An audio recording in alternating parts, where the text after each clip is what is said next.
Hello दोस्तों, welcome back. आज का ये वीडियो है कैसे के डियर टू मी का एपिसोड 11 के एक्सप्लेनेशन का। तो चलो एपिसोड की शुरुआत करते हैं। एपिसोड की शुरुआत में हम देखते हैं कि बाई अपने डेजर्ट शॉप में अकेला बैठा हुआ था। वो उस मैसेज को ही देख रहा था जिसमें लिखा होता है कि फेनरिका एमेस्थेनिया फेक है। अगर तुम उससे मिलना चाहते हो तो तुम्हें शेन्यू होटल 10 बजे तक रूम नंबर 703 में आना होगा। बाई उस मैसेज को देख के सोच रहा होता है, तभी उसके पापा वहाँ आते हैं। उसे ऐसे परेशान देखकर वो उसे कहते हैं, क्या तुम उसे मिलने वाले हो? वो कहता है कि आपको क्या लगता है मैं और फेनरिक कौन है? तो उसके पापा उसके पास आकर बैठते हैं और थोड़ा सोचकर बाद में स्माइल करते हुए उसे कहते हैं कि सब पेरेंट्स चाहते हैं कि उनके बच्चे खुश रहे, पर फेनरिक बहुत ही कॉम्प्लिकेटेड है। वो बहुत ही स्ट्रॉन्ग फैमिली से बिलोंग करता है और तुम दोनों आदमी हो, तो तुम दोनों का एक साथ होना बहुत ही मुश्किल है। हमें ये बात 4 साल पहले ही पता चल चुकी है। मैं बहुत ही और वो चुप हो जाते हैं। वो कुछ भी नहीं कह पाते। तो बाई कहता है, आप क्या करोगे अगर माँ वापस आ गई तो? उसके पापा उसे देखते हुए मुंह फेर लेते हैं। बाई कहता है कि मैं उसे बहुत मिस करता हूँ। मैंने ये शॉप सिर्फ उसके इंतजार में ही खोली है कि वो एक दिन मेरे पास वापस आ जाएगा। मैं जो केक बनाता हूँ वो सिर्फ उसके लिए ही होते हैं। ये मुझे पता नहीं है कि मैं इतना ज्यादा क्यों उसे पसंद करता हूँ, पर मैं सिर्फ उसे ही प्यार करता हूँ। उसके पापा उसकी फिक्र करते हुए कहते हैं, वो तुम्हारे बारे में क्या सोचता है? क्या वो भी तुम्हें पसंद करता है?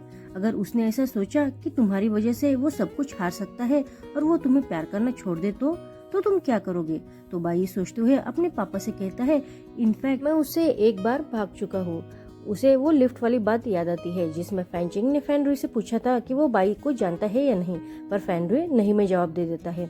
बाई अपने पापा से कहता है कि वो मुझे अब नहीं पहचानता है, मैं उसे नहीं मिलना चाहता था। मुझे बाद में रियलाइज हुआ कि हमें उसके साथ ही जाना चाहिए जो हमें पसंद है, और ये मिरेकल ही तो है कि हम जिसे प्यार करते हैं वो भी हमें उतना ही प्यार करे, और हम फिर से ऐसे मिरेकल होने का वेट नहीं कर सकते ना।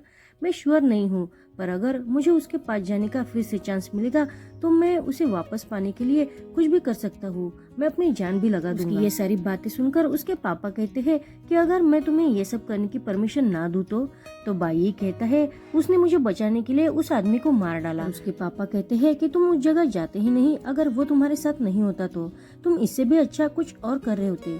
तो बाई कहता है, अगर मैं उससे नहीं मिला होता तो शायद मैं आपको खो देता।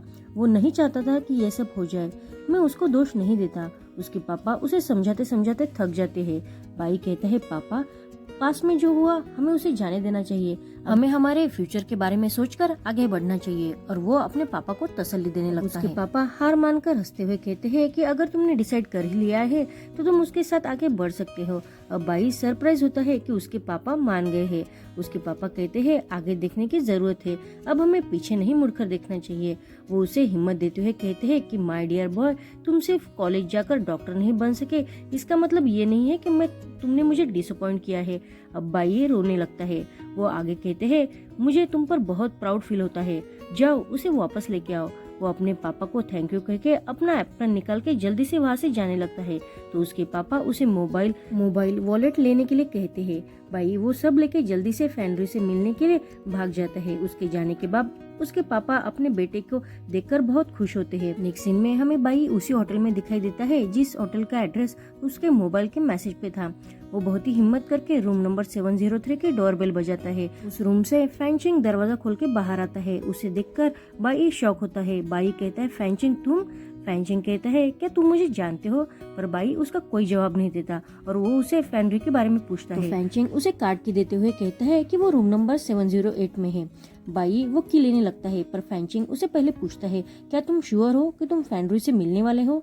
तो बाई उसे कुछ भी नहीं कह के उसे टफ लुक देके वहाँ से अपोजिट साइड में जाने लगता है। उसे एमेसिनिया की वजह से कुछ याद ही नहीं था कि उसने उसी रास्ते से होटल में एंट्री की थी। तो फैंचिंग उसे कहता है कि तुम गलत डायरेक्शन में जा रहे हो। तो बाई रुककर उसे थैंक यू कहके सही डायरेक्शन में जाने लगता है। रूम नंबर 708 के पास आके रूम की से ओपन करने वाला होता ही है। तभी फैंचिंग उसे रुकते हुए कहता है कि अगर तुमने एक बार ये दरवाजा खोल दिया तो तुम वापस नहीं आ सकोगे। तुम्हारे लिए पीछे मुड़ना पॉसिबल नहीं होगा। तो तुम श्योर हो कि तुम्हें अंदर जाना है? वो बाई के थोड़ा पास जाके उसे पूछता है, क्या तुम्हें इस बात का पछतावा नहीं होता क्योंकि तुम अभी किसी हॉस्पिटल में अच्छे से डॉक्टर बनकर इंटर्नशिप कर रहे होते और तुम्हारा फ्यूचर बहुत ग्रेट होता, पर फेनरी की वजह से ये सब बर्बाद हो गया है। तुम बहुत बदकिस्मत इंसान हो कि तुम मुझसे मिले हो। तो बाई कहता है कि मैंने ऐसा कभी नहीं कहा कि मुझे पछतावा नहीं हुआ। मुझे पछतावा इस बात का है कि मैं इतना स्ट्रांग नहीं था कि मैं अपने आप को प्रोटेक्ट कर सकूं और उससे भी। तो फैंचिंग उसे कहता है कि तुम बहुत अच्छा आदमी डिजर्व करते हो। तो बाई कॉन्फिडेंस से कहता है कि वो मेरे लिए बेस्ट है। उसका ये कॉन्फिडेंस देख के और बात सुन के फैंचिंग पीछे हो जाता है और बाई दरवाजा खोल के अंदर जाता है। फैंचिंग फेनरुई के लिए बहुत ही खुश था। बाई रूम के अंदर आके देखता है तो फेनरुई बेड पर सोया हुआ था। बाई उसके पास आके बैठकर उसके गालों को टच करते हुए रोने लगता है। वो बहुत ही खुश था क्योंकि वो किस्मत से फिर से मिल पाए थे। बाई को वहाँ कुछ टैप दिखाई देते हैं। वो देखते हुए बाई शौक होकर फेनरुई को उठाने के लिए आवाज देने लगता है। वो बहुत ही उसके लिए वरी था। वो कहता है कि तुमने अल्कोहल के साथ टैब लिया है क्या? वो उठ जाओ। फेनरुई नशे में ही बहुत धीरे से कहता है कि तुम शांत हो जाओ। बाई को उसकी बात कुछ समझ नहीं आती। फेनरुई नशे में ही कहता है मैं उसे बहुत मिस करता हूँ, मुझे उसे देखना है, तुम शांत हो जाओ, मुझे सोने दो। बाई उसके करीब जाकर उसे पूछता है कि तुम्हें किसे देखना है? तो फेनरुई की आंखें खुलती है। वो बाई को अपने पास देख के बहुत ही खुश होकर उसके गालों को टच करते हुए कहता है आई मिस यू। और वो बाई को किस करने लगता है और कंटिन्यूसली करते रहता है और कंटिन्यूसली उसे आई मिस यू ऐसे कहता है। अब बाई भी उसे किस का रिस्पॉन्स करता है। वो दोनों भी एक दूसरे को पैशनेटली किस करने लगते हैं। फेनरुई बाई को प्यार करने लगता है। वो दोनों एक दूसरे को टाइटली हग करते हैं। वो इंटीमेट होने लगते हैं। तभी फेनरुई की आंखों में आंसू आने लगते हैं। वो रोते हुए कहता है कि मैंने तुम्हें कितने दिनों के बाद देखा है माय बॉय, मुझे माफ़ कर देना। मुझे ऐसा प्रिटेंड करना पड़ा कि मैं तुम्हें जानता ही नहीं हूँ। मुझे ऐसा लगा कि यही एक रास्ता है जिससे मैं तुम्हें प्रोटेक्ट कर सकता हूँ। मुझे माफ़ कर दो।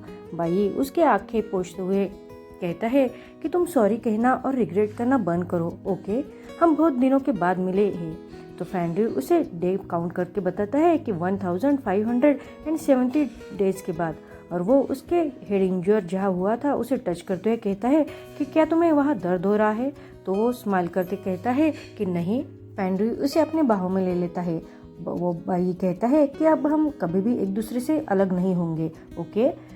फैन उसे कहता है कि तुम मेरा इंतज़ार करना। बाई उसे ओके कहता है और आगे कहता है कि मैं तुम्हारा अपने घर आने का इंतज़ार करूंगा। वो दोनों ही एक दूसरे को बहुत डीपली किस करते हैं और इंटीमेट होने लगते हैं।